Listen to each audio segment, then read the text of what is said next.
बिस्मिल्लाहिर्रहमानिर्रहीम। बिस्मिल्लाहिर्रहमानिर्रहीम। मोहतरम हाज़रीन, अस्सलामु अलैकुम वरहमतुल्लाहि वबरकातुहू। कैलीग्राफी एंड आर्ट की क्लास में आप सबको एक बार फिर खुश आमदीद। मेरा नाम है इलियास मतीन। हमने सादे पेन और पेंसिल से हैंड राइटिंग सीखने का आगाज़ किया था। हमारा पहला मॉड्यूल चल रहा है और आज उसकी तीसरी क्लास है। गुज़िश्ता क्लास के अंदर हमने हुरूफ तहज्जी मुकम्मल कर लिए थे और उम्मीद है कि आपने इस दौरान में अच्छी तरीके से उनकी प्रैक्टिस कर ली होगी। आज की क्लास के अंदर हम मुरक्कबात शुरू कर रहे हैं और मुरक्कबात क्या होंगे, किस तरह की तफसील होगी, चलिए आज उनकी प्रैक्टिस करते हैं और उसका आगाज़ करते हैं। गुज़िश्ता क्लास में हमने हुरूफ तहज्जी की मशक़ मुकम्मल कर ली थी। इसको हम मुफ़रदात भी कहते हैं, यानी अलग अलग जब हुरूफ को लिखा जाता है तो मुफ़रदात कहलाते हैं। आज की क्लास से हम मुरक्कबात शुरू कर रहे हैं। मुरक्कबात यानी हम हुरूफ को अब मिलाकर लिखेंगे।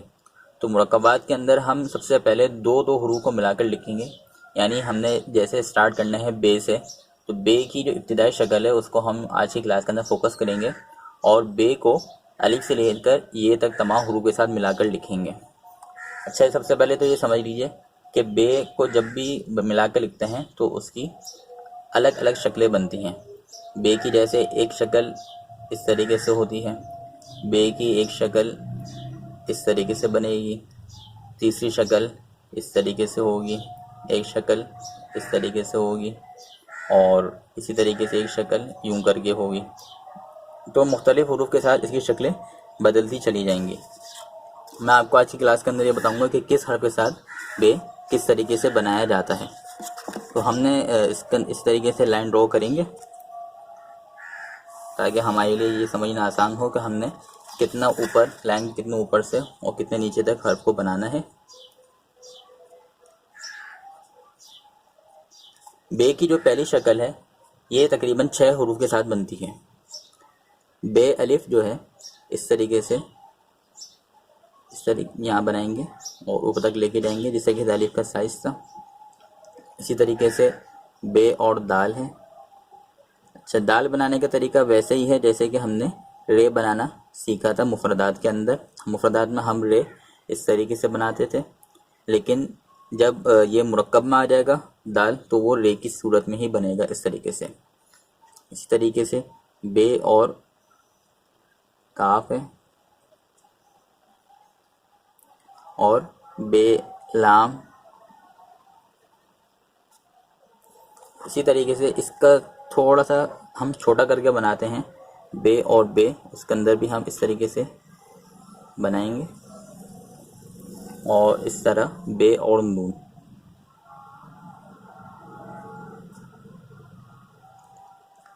तो ये 6 हुरूफ जो हैं उन सब के अंदर बे की यह वाली शक्ल हम इस्तेमाल करेंगे। इसके बाद आ जाते हैं हम बे की दूसरी वाली शक्ल के ऊपर। ये भी कई हुरूफ के अंदर हम इस्तेमाल करते हैं, जैसे बे और सीन है। हमने इस तरह बे बनाया, सीन के 2 शोशे बनाए और बाकी नीचे सीन लगा दिया। बे और सौद है।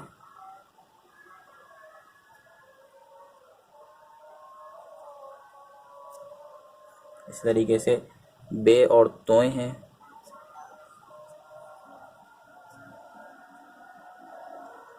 और बे और फे है। अच्छा, फे को जब हम मिलाकर लिखते हैं तो ये अंदर से खाली होता है, भरा हुआ नहीं होता।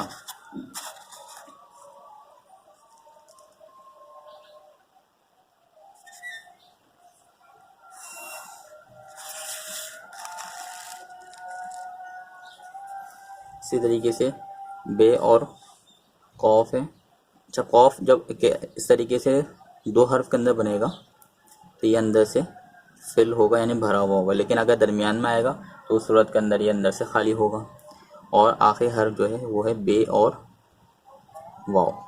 वाव अंदर से भरा हुआ होगा।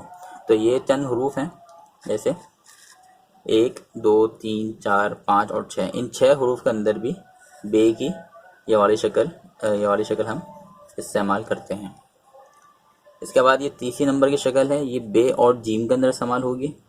हमने इस तरीके से कोई यूँ बनाया और नीचे फिर जीम को मुफरदात में जिससे हमने बनाया था उस तरीके से बना दिया। इसी तरीके से इससे मिलता जुलता जो है बे और मीम के अंदर भी इस्तेमाल होता है, लेकिन फ़र्क होता है कि वो इस तरीके से आता है और नीचे हम मीम को जोड़ देते हैं, बे और मीम बन जाएगा। इसके अलावा चंद हरूफ ऐसे होंगे जिनके अंदर बे की ये वाली शक्ल भी इस्तेमाल होती है, जैसे बे और रे है तो वो इस तरीके से बनेगा। बे और छोटी ये है उसमें इस तरह गोल करके आएगा और यूं ये बन जाएगा। बे और बड़ी ये है उसमें यूं करके बनेगा और ये नीचे हम इसके साथ बड़ी ये लगा देंगे। अच्छा, आज की क्लास के अंदर हमने वैसे मैंने आपको बताया कि हम बे बना रहे हैं, लेकिन अगर आप थोड़ा सा गौर करें तो ये हमने बे नहीं बल्कि बहुत सारे हरूफ भी सीख लिए। जैसे अगर हम नीचे एक नुक्ता लगा देते हैं तो ये बे बन जाएगा, ऊपर 2 नुक्ते लगा दिए तो ते बन जाएगा, और इसकी जो ख़ानदान के दूसरे हरूफ हैं बे, ते, टे, से वगैरह वो सब बन जाएंगे। इसके अलावा अगर हमने इसके अंदर एक नुक्ता लगा दिया तो नून बन जाएगा। नून भी बिल्कुल जब हम मिलाकर लिखते हैं वो इसी शक्ल का बनता है, उसकी कोई अलग शक्ल नहीं होती। इसी तरीके से अगर हमने ये लिखना है तो ये के अंदर भी हम नीचे 2 नुक्ते लगा देंगे तो कोई फ़र्क नहीं पड़ेगा, और बल्कि हमें अलग से सीखने की ज़रूरत नहीं है, इसी के अंदर हमने ये बनाना भी सीख लिया। तो आज की क्लास के अंदर हमने ये चंद हरूफ सीख लिए। इसके साथ मैं आपको अगर मज़ीद इसको आगे बढ़ाऊं तो अगर इन्हीं हरूफ को हम ये जो हिस्सा था इसके हिस्से को हम अगर थोड़ा सा ऊपर करके लंबा कर दें तो ये लाम बन जाता है। यानी लाम बनाने के लिए भी हमें कोई अलग से सीखने की ज़रूरत नहीं है, बल्कि हमने इसी के उसको लंबा करते जाएंगे शोशे को तो लाम बनता जाएगा। सिर्फ ये जो है ये अलग तरीके से बनेगा, इसको मैं आखिर में बताता हूँ। इसी तरीके से आपने यू बना दिया, ये लाम और काफ बन गया, लाम और लाम बन जाएगा, लाम बे, लाम और नून बन जाएगा। ये जो था इसी को थोड़ा सा हमने लंबा करके बना दिया तो ये बन जाएगा इस तरीके से।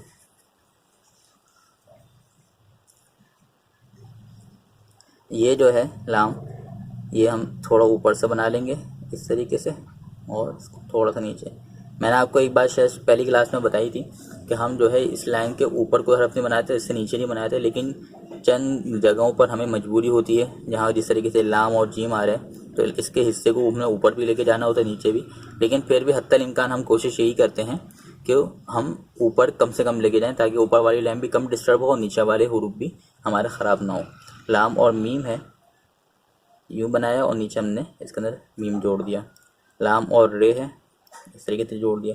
ये के अंदर ये है कि यूँ बनाया हमने और नीचे इसके छोटी ये जोड़ दी, और यहाँ पर बड़ी ये में भी इस तरीके से हम लंबा करके बना देंगे तो ये हमारा लाम की जो पूरी सीरीज़ है वो मुकम्मल हो जाएगी। अच्छा, लाम अलिफ जो है ये अलग तरीके से अलग शेप का बनता है, उसको मैं यहाँ पर बना देता हूँ।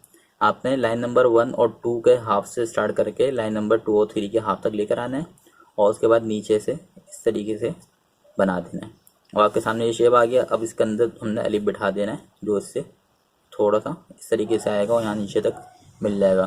तो इस तरीके से हमारे लाम के हरूफ कबील के जितने भी हरूफ थे वो सब कंप्लीट हो गए। आपकी दिलचस्पी के लिए और मज़ीद बताता हूँ कि अगर इसी लाम के ऊपर हम ये डंडी लगा दें तो ये काफ बन जाता है। इसको और ये वाला इन 2 को हरूफ छोड़ दें, इनको आखिर में बताऊँगा, इनका शेप अलग होगा, बाकी तमाम हरूफ ऐसे ही बनते हैं। आप काफ डंडी लगाते रहें और बड़ी आसानी के साथ ये बनता चला जाएगा।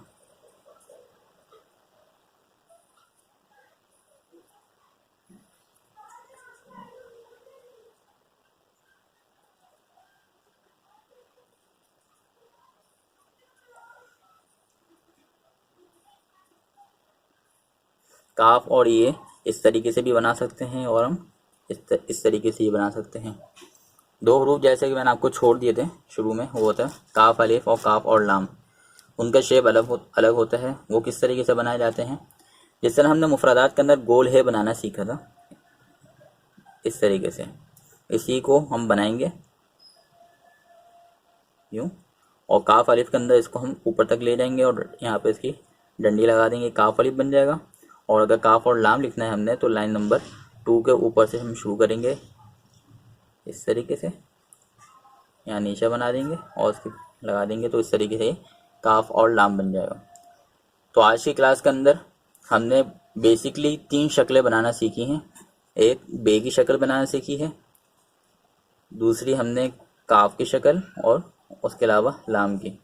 और फिर मैंने आपको बताया कि बे की ख़ानदान के जो जितने भी हरूफ हैं, जैसे ते है, टे है, से है, इसी तरीके से छोटी ये और नून, वो भी बिल्कुल इसी तरीके से हम बे की फैमिली के अंदर ही बना सकते हैं। बे की हम ज़रा इसके जो डंडी है इसको लंबा कर देंगे तो ये लाम बन जाएगा, और उसके ऊपर लाम के ऊपर हमें डंडी लगा देंगे तो ये काफ बन जाएगा। तो आज की क्लास के अंदर हमने तकरीबन 5 हरूफ तकरीबन हमने आज सीखे हैं। तो उम्मीद है कि इसकी हम जब प्रैक्टिस करते रहेंगे तो हम आसानी के साथ इसको सीख लेंगे। उम्मीद है आपकी आज की क्लास के अंदर आपने बहुत कुछ सीखा होगा और हरूफ को किस तरीके से मिलाकर लिखते हैं। ख़ास तौर पर आज हमने बे और उससे मुतालिक हरूफ की मशक की है, तो उनके बनाने का तरीका आप सबको आ गया होगा। इंशाल्लाह आइंदा क्लासेस के अंदर हम इसी तरीके से दो हरूफ को मिलाकर लिखने की कोशिश करेंगे, और इंशाल्लाह जब वो मुकम्मल हो जाएंगे तो उसके बाद बाकायदा जुमलों की सूरत में भी लिखने का आगाज़ करेंगे। आप इस वीडियो को लाइक कीजिएगा, सब्सक्राइब कीजिए और जितना ज़्यादा मुमकिन हो सके आगे उसको शेयर कीजिए। अगले क्लास तक के लिए इजाज़त। अस्सलामु अलैकुम व रहमतुल्लाहि व बरकातुहू।